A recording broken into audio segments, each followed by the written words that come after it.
Hi, good day, and welcome to another episode of Diatonic Pankalang. I'm your host, Wayne Sylvester. Today, we feature the world's governing body of the steel pan, Trinbago. Let's go over to Park Street, where Lisi, Summer, and Kyle is getting an insight as to what is happening in our steel band world today.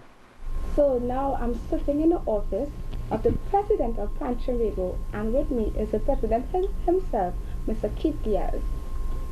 Hello. First of all, I must thank you for having me here to interview such a project by a steel band of young people. I think it's an interesting elevation of young people initiative within the pan movement. Thank you. And I became president in the year 2009, and the 16th president of the Steel Band Association. Wow.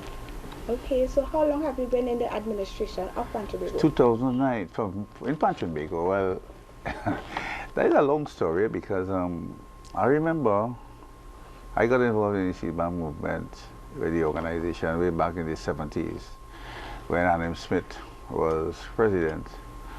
At that time, Trinbago had now became Trinbago after Roy Augustus brought the presidency. Trinbago. At that time, the Trinbago was experiencing a very difficult period at that time. Okay. After Roy Augustus went, Mr. Adam Smith took over. And Adam Smith and I were very good friends in those days. They had him as the Bajan president. and those periods were very trying times for us. And he went around from panyard to panyard, trying to elevate the pan movement, trying to tell people, let's get together, from what he has been doing. And that's in the 70s. And I told him, well, I want to come and work and help him. At that time, I don't want no affairs, you know. I was employed on the Port Authority at the time. And he said, okay, come on board. And the office was 111 Queen Street in Port of Spain. It was a very dilapidated place. And he started to show me a few things that what he would do. Also, at that time, George Goddard was doing the history of the pan movement. And he was there rallying, looking to write the history of his interpretation of his involvement in the pan movement. That's George Goddard. Okay. And George Goddard was also very close to us. You know, in Trinbago, we respect presidents. Nowhere, once a president has passed his term, he's always be a president. You will get the utmost of respect in the pan movement. It's not like if, well, when he gone, That's it. that's it. It don't work like that. In the pan movement, all presidents, Once a president, always a president. So you find that we had, from time to time, all the presidents would come aboard and they had like the steel band movement. But I must first tell you that the pan movement began in 1949. There was warring factions.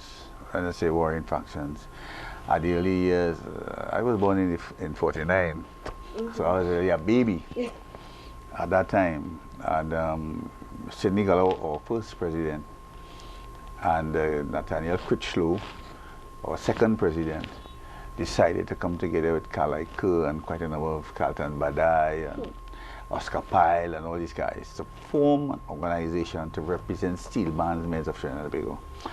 And that was done in 1949. And the area it was done in St. Paul Street in Port of Spain. Oh, Trinbago was created in 1949. Yeah, not Trinbago, it was the Trinidad and Tobago Steel Bandsmen Association. Okay. That was the name before we come to Trinbago. We went to many different names and then we ended up with Trinbago. Now a lot of people see us in one light, but we are the oldest organization in the Caribbean, and by extension in Trinidad and Tobago, and by extension the Caribbean. That being so, we have the largest membership. Okay. What has happened in 1949? There was rioting among member bands. Member bands were held, you know, steel bandmen faced violence with chopping and bus head and, you know, war. It was a lot of war infractions between member steel bands. Mr. Sidney Gollop said, let us not go that way, because he was, although he was president in the 50s, in 49 to 50, he said he had to go to court to represent You know, Trinbago could pay for a lawyer. Okay. So Sidney Gallop was like a lawyer, doctor, representative, all wrong there. And I want to give him much credit. When I say credit, I mean real credit, because people here don't recognize what steel band people do in this country. But what Sidney Gallop did is the fact that he made sure that when in 1951, in his presidency, when England, after the World War, they asked for countries outside in the Commonwealth to go to England in 1951 to do culture, because people were, you know, there was no employment, there was quite a number of stress areas. And the two countries went into London, which is Trinidad and Tobago and Sri Lanka, Okay.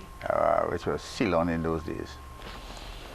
And that is why Steelban went, and he did quite a number of things.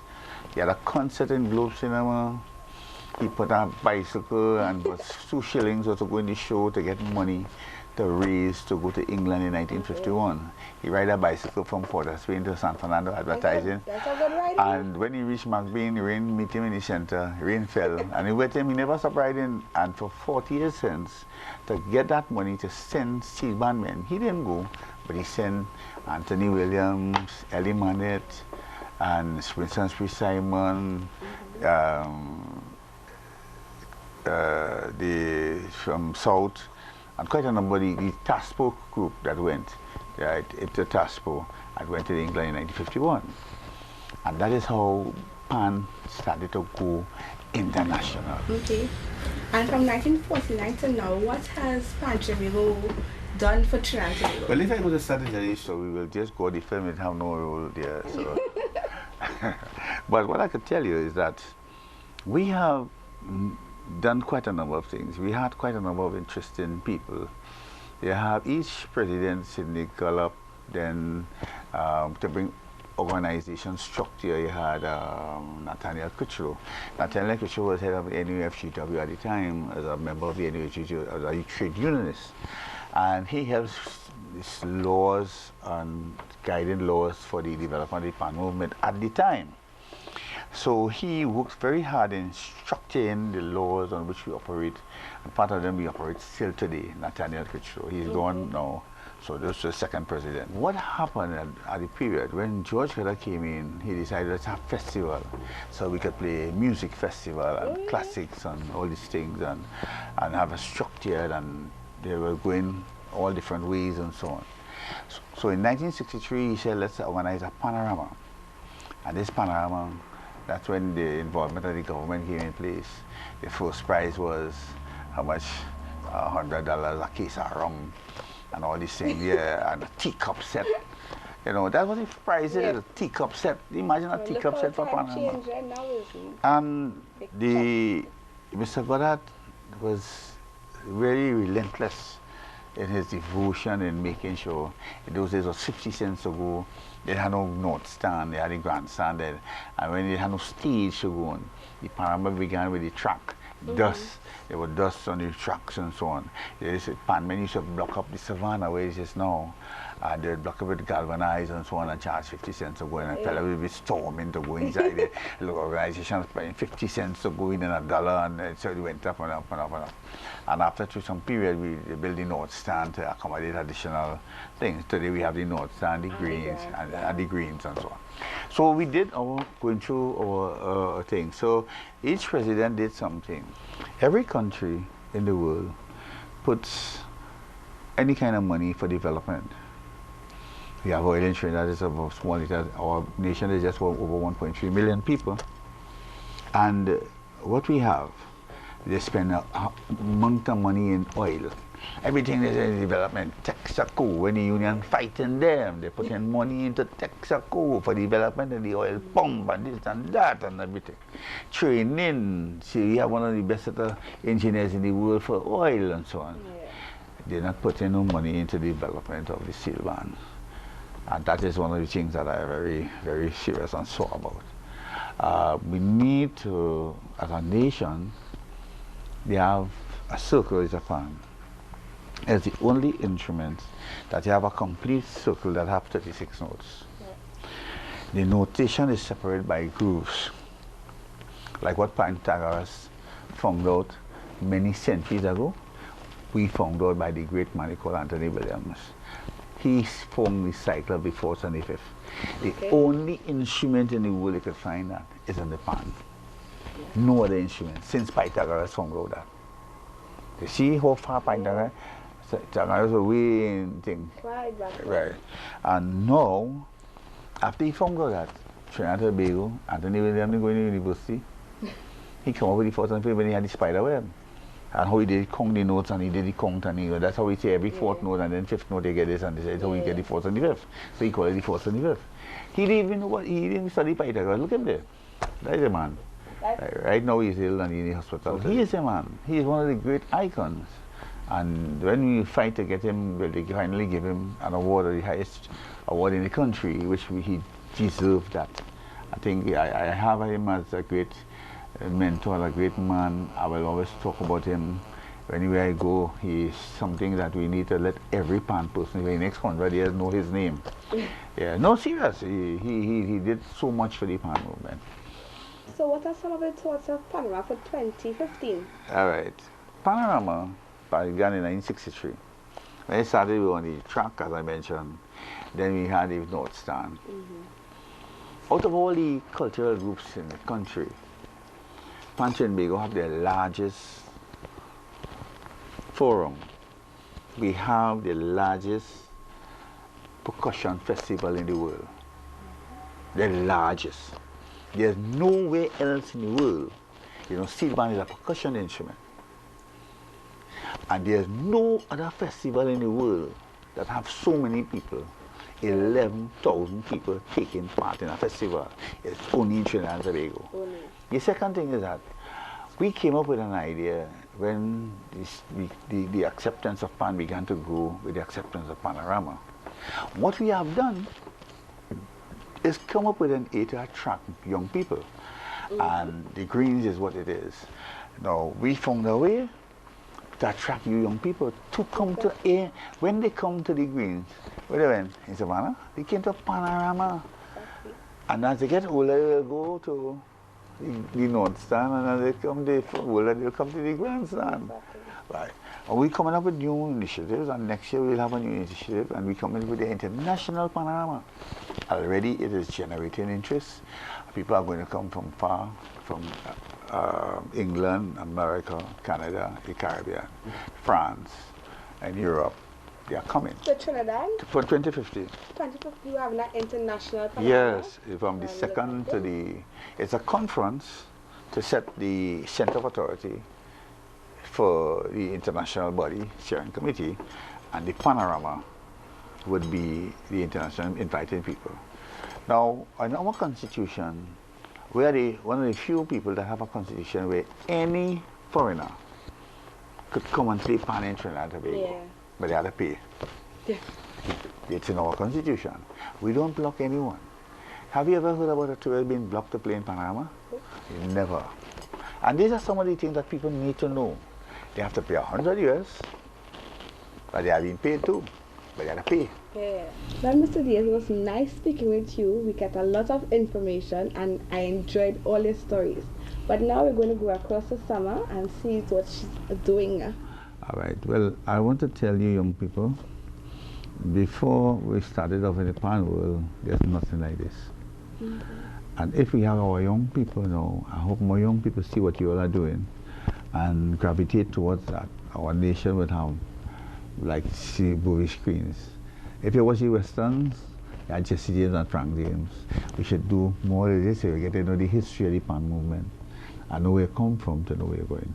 Exactly.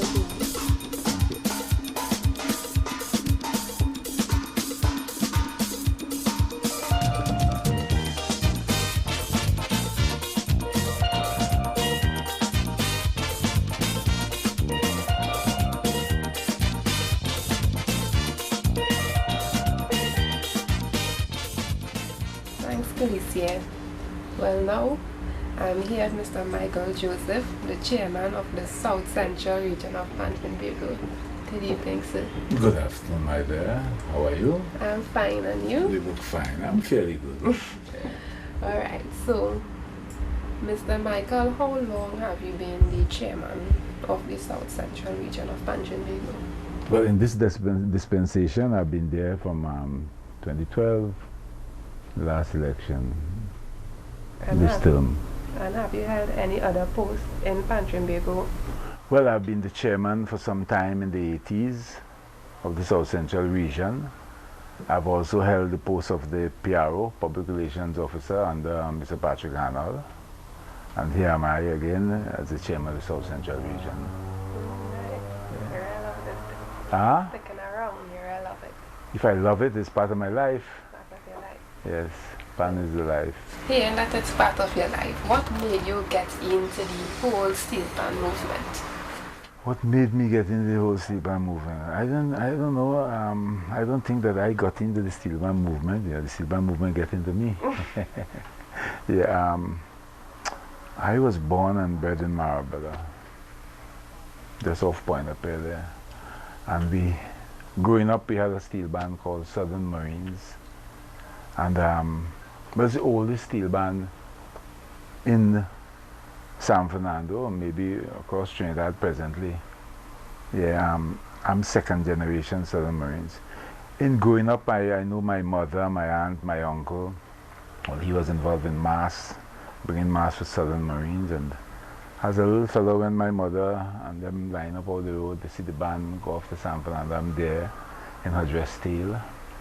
And after a while, I grew out her dress tail. Knocking around Marbella there were Southern Marines. You know, you always hear in the pan ponging. Every time you pass, you hear Squeezer there tuning a pan, boom, boom, boom, all day. And we looking in, but you know, as young fellas, we looking for mischief. You know, knocking around the town, pulling at this one, pulling at that one, doing all the little things. And it happened one evening that we were passing through the Bato Avenue and we walk in the pan yard. The guys was lined together, and from that evening, I don't think I ever left. You know, some of the guys who were with me, they left after a while, but I stayed on through the years, yeah. And I realized that it was a good thing for me, because had it not been for Southern Marines and the steel pan, I don't know where I would have ended up, because we were emulating the elder guys who were just on stupidness. You know, so the steel band was able to give me some perspective in life and give me a focus. And I have been there ever since. What are some of your experiences as the chairman of the South Central region of Trinbago? Well, I have been able to mobilize in the first dispensation a team of people, and we were able to bring the region from where we'd be meeting in panyards and pulling a bench here and pulling a block here to sit down on. We were able to organize office, you know, with all the modern facilities, computers and all that. In those early days, you couldn't have a bank account. But when I came in, I let them know that, as far as I know, my grandmother always tell me, money make the mare go wrong. You could do nothing without it. So I told them that we would have to have a financial base, and we set up a bank account and all that, and we've been going pretty well, organizing different programs within the region, blockos, bingos. In those days, plenty blockos, you know, and liaising with all the pan men, bringing them together to sit and discuss steel band affairs, you know. But my thing is that the steel bands are supposed to become self-sufficient. And this is part of the focus, because I realize that the most underutilized facilities we have in Trinidad and Tobago are the steel band yards. Right? Part of the vision is to see all steel band yards become a center of learning. And I don't know why government after government after government keep not recognizing the power of the steel band. You know, I wrote, over the years I've been writing, most of the governments that came into office and pointing out the power of the steel pan to them and showing them that we have a crime situation here that could be nipped in the bud. You can't eliminate crime. We're born and meet it, and I think we'll die and leave it. But you could curb it a lot if you would really focus on the youths and the steel pan. We could develop all the artisan craft related to the steel pan in the steel pan yard. And that is where the steel pan yard could become a center of learning. We've been practicing it in our pan yard, Southern Marine, that is in Marble, in a very small way, because, you know, as I say, money make the merry go round. And if you have the right finances, you can't do the things you want to do. But we have been able to run a number of courses, welding, fabricating, you know, pan construction, music literacy, computer, a number of things we've been doing in a small scale. And I think that could be done in all the steel pans across Trinidad and Tobago. Yeah. Steel pan could bring in more money than oil. But they're not hearing, because if you check out the price of a tenner pan, what's the price of a tenner pan presently? Oh, yeah, 5,000. 5,000, 6,000. What's the price of oil, a barrel of oil? It's about $85 to $90 presently. $85 to $90 for a barrel of oil. And a tenner pan is $6,000, right? So if we look at developing the steel pan industry, that could make a good contribution to the economy of Trinidad and Tobago. I think part of the vision is to see that the steel pan develop to its peak, in the sense that the steel pan yard become a place of learning. We should be exporting teachers of the music.